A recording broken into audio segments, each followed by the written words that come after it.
We live in a culture that constantly tells us to buy more, own more, and keep more. It's no wonder so many of us feel overwhelmed at home. When every drawer and shelf starts to feel full, decluttering sounds like the obvious answer, but the process itself can feel like another mountain to climb. So in this video, I want to share 7 tips I have learned after years of simplifying and many decluttering sessions to help you clear space in a calmer, more sustainable way. Let's get into it. First, confront what's behind the overwhelm. If you feel really stressed out and your home isn't as minimalist looking as you would like to, the first instinct might be to start doing more. Move things around, open closets, try to tidy in every direction at once. But if the real problem is not the mess itself, no amount of doing will make it lighter. Sometimes clutter is only a trigger. The deeper sense of overwhelm might be coming from somewhere else. That's why this first step is not about rushing to grab a trash bag, it's about pausing long enough to ask yourself a simple question. Is it really the mess, or is it me right now? Maybe you are tired from work. Maybe you have been carrying stress for weeks. Maybe you're in a life stage where everything just feels like too much. If that is the case, then pushing yourself into decluttering is like swimming against the current. Every move takes more out of you than it gives back. Decluttering is probably 80% decision making, and even small choices will feel impossible if your mental battery is already empty. That's why it's so important to confront what is behind your overwhelm before you start. Because if you don't, you'll keep wasting energy on the wrong solution. So if you notice that your stress is more about emotions or tiredness than about the actual state of the home or your house, pause first, rest, reset, take a breath. If on the other hand, it is really the mess that's weighing on you, then the best next step is to adapt your approach to the situation you are in. Overwhelm often gets worse when you expect yourself to declutter in a way that doesn't actually match your capacity. If you are exhausted by the amount of stuff you have around and try to force this massive project, you'll probably just shut down. And then the voice in your head starts saying things like, I will never get this done. That makes you lose patience with the whole process, when in reality it's not you failing, it's just the approach doesn't fit where you are right now. The way you declutter really depends on your energy, your time, and what is going on in your life. Some days, some weeks, you can handle a big project. Other ones, even clearing one small surface feels like too much. Adapting means you don't fight your reality, you work with it. If you feel completely frozen and cannot start at all, don't try to tackle your hardest space. Go for the lightest room or the easiest area. It could be expired food in the fridge, old papers, broken items you already know can go. Those quick wins give you momentum, the same way warming up before exercise makes the workout feel easier. If you have high motivation and it's your home itself that feels heavy, then focus on what bothers you the most. Declutter the things that annoy you daily. Maybe a drawer that doesn't open properly, a crowded coat rack, or shoes piling up at the door. Fixing these gives you immediate relief. The key is to start thinking, what can I handle today? Do I have high energy, medium energy, or low energy today?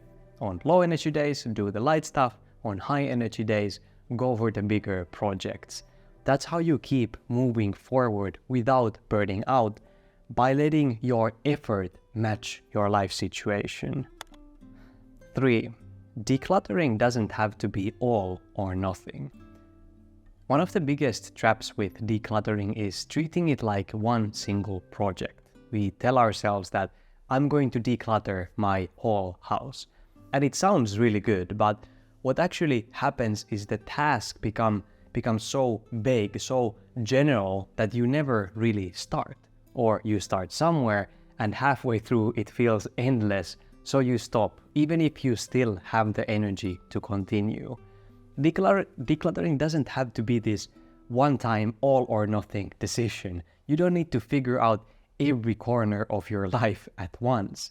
You don't need to decide today what to do with every single book, every sentimental item, every box in the attic. Instead, it helps to think of decluttering as something you return to again and again, making lighter moves as you go.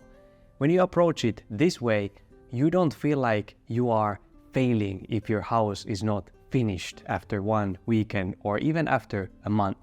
You see it as an ongoing part of how you live. This bigger perspective creates more calm. It lets you make progress without the pressure of everything must go right now. Some things will live quickly, others might take time, and that's fine. Overwhelm lives in everything, and relief lives in something. You can use small tools to guide you in this. You can set, for example, a 30-minute timer and only work until it rings, or choose a number like 10 things you will let go of today. These are small, steady steps that help you move forward. The next tip is to declutter with simple rules and systems. A good way to make decluttering easier is to set these rules and systems before you even begin. These stop you from getting stuck in endless back and forth decisions. When you already know how you will make choices, the process flows much more naturally. For example, when you pick something up, ask yourself, have I used this in the past year? Would I buy this again today if I didn't already own it? Does it actually have a role in my life right now? If the answer is no, then the decision is made. You don't need to sit and argue with yourself for 10 minutes over this object anymore. Another system is to create exit routes right away, like getting 3 bags or boxes, one for donate, one for trash, one for sell, and the moment one fills up, it leaves the house. This is important because if you let bags pile up for weeks, the clutter hasn't really left. It just moved into a different corner, and decluttering only happens when things physically exit your home, right? Then there are rules you can set around value and time that help with the overwhelm. One of the most useful ones for me has been what I call the $10 rule. If something is worth less than that, or whatever number makes sense for you, then it's just my number, it's usually not worth the hassle of trying to sell it. By the time you take photos, write a description, upload it, answer messages, maybe even ship it, you have spent hours of your time and energy. In those cases, donating it and moving on is the lighter choice.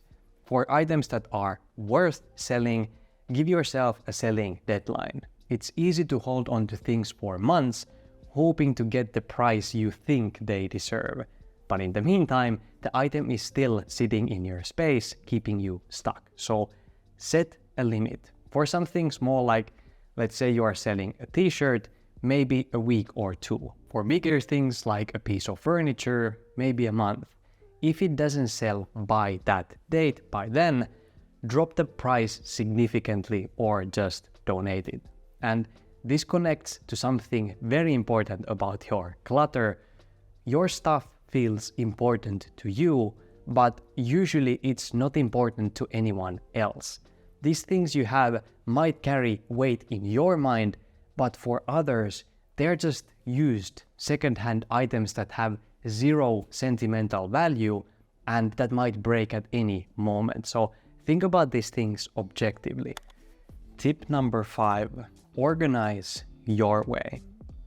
There are endless organizing systems out there. Folding clothes a certain way, labeling every jar, color coding books. But the truth is, you know yourself best. The systems that last are the ones that match your energy and your personality. If your system fits who you are, you don't need that extra discipline to maintain it.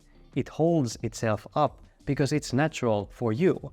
But when the system fights against your habits, it most likely will not last, even if it looks so good on social media. You'll keep it for a week or two, but then slowly slide back into old patterns. So instead of asking, what's the most efficient way to organize this? Try asking, what's the simplest way I could keep this tidy without extra effort? For example, I really dislike folding. I have tried it and it never sticks. So for years I've been using cloth hangers for most of my clothes and drawers with dividers for things like socks and underwear. It's not the tidiest and most space-friendly system in the world, but it works because it matches me, and that's what really matters here. Maybe you enjoy folding towels into perfect little rolls, or maybe you would rather just stack them quickly and be done with it. Just choose what works for you. And here's the nice part. You don't need to buy new products or spend money to make this work. Most of the time, you already have what you need to create a system that fits you, and that's exactly what the next tip is about. To use what you already have. In my opinion, you don't need to go out and buy a bunch of new bins or fancy organizers to get your home in order. Buying more stuff usually just gives you more to manage. Most of us already have enough to create a simple system with small things like jars, baskets, boxes, or trays that can do the job. When you repurpose them, you actually save money, you reduce waste, and stay focused on the real goal here, which is having less, not more. I like to use jars for small items, things like pens, pencils, seeds, or nuts. When they are in jars, I can see what's inside, and I don't have to dig through cluttered drawers. And the nice part is that you don't even need to buy these things separately if you don't want to. Like an old empty jar of strawberry jam works perfectly. It's simple, practical, and it creates order without adding another layer of stuff. An old tray can work well for things like keys, wallets, or headphones near the door. When you shift to this mindset, you are not waiting until you can afford the perfect system. You are not putting things off because you don't have matching baskets or labels. You simply start with what you got and move forward. And this naturally leads to the next tip, because once you stop overcomplicating with new systems and products, the next step is to stop overcomplicating with yourself too. So tip 7, stop constantly analyzing your progress. Decluttering doesn't always show progress right away. Sometimes a room even looks worse before it looks better. You have taken everything out, and for a moment it feels like the mess just doubled. I think that is just normal. What slows people down is checking too often, how much have I done? How much is left? Does this look better yet? Those constant check-ins just make the process feel more overwhelming. Instead of just making decisions and letting things go, you are stuck on over-analyzing and evaluating whether it's enough and why it doesn't look good already. What helps here is to stop tracking every step and simply stay in the process. Remember that this is your journey. It doesn't need to look like anyone else's. Some people post these amazing before and after photos online after a week, but that's not the point. What matters is that your space works for you and that it becomes part of a life that feels lighter overall. And if you want to take this simplifying even further beyond just decluttering, my course Simple Life Blueprint can guide you through that. It's about building the right mindset, challenging limiting beliefs, and creating habits and systems that help you simplify your whole life. If that sounds like something you would find helpful, you will find the link to it in the description.